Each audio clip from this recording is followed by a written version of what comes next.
Hey, it's Anna Marie from ERA King in Anniston, Alabama, and I was listening to a guy, Jinsop Lee, talk this morning on a TED Talk about multi-sensory experiences, and he had done some research in his own case, specifically looking at design and how when you design products, if they apply to all five senses or they affect all five senses, the experience is more enjoyable.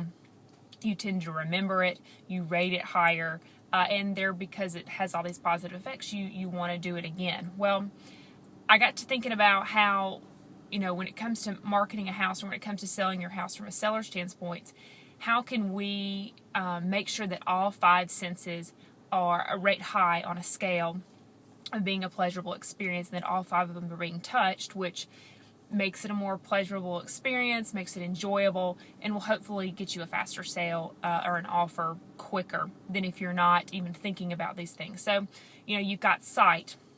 Obviously, there's curb appeal.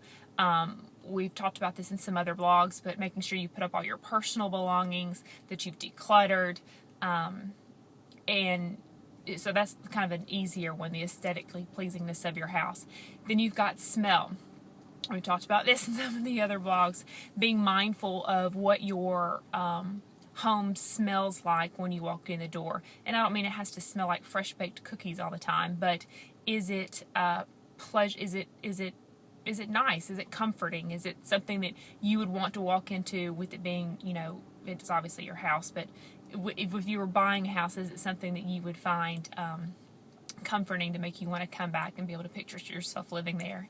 Then you've got touch, and I don't necessarily think that people are going to go and, be touching on your walls or on your solid surface countertops to feel what they feel like, but I do think that the temperature of your home affects how people perceive it.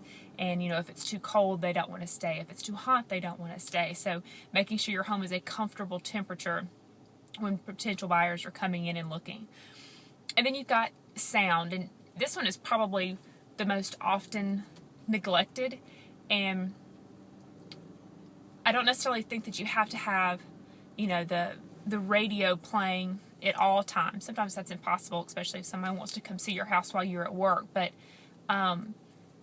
even movie theaters pump in, or movies pump in ambient noise, because no sound is quite deafening to the human ear.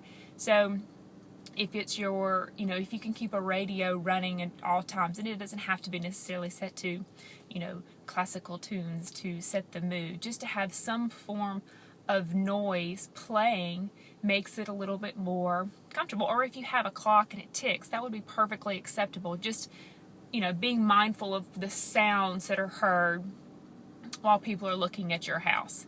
And last but not least, taste. This would be the one I think would be the hardest to affect. Definitely people aren't going to be licking any walls or, trying to taste the air. So this one probably would always rank really low on a sensory experience when they're coming to view your house. And it's not realistic to think that you're going to have, cookies and all these great things for us to taste while we're there. Plus, it's just, I think, in my opinion, kind of distracting to looking at the house, and it leaves you a mess to clean up. So anyway, if you have any questions or comments about the five senses and how you can apply that when selling your house, leave a comment below, or you can always email me at anna-marie@era-king.com.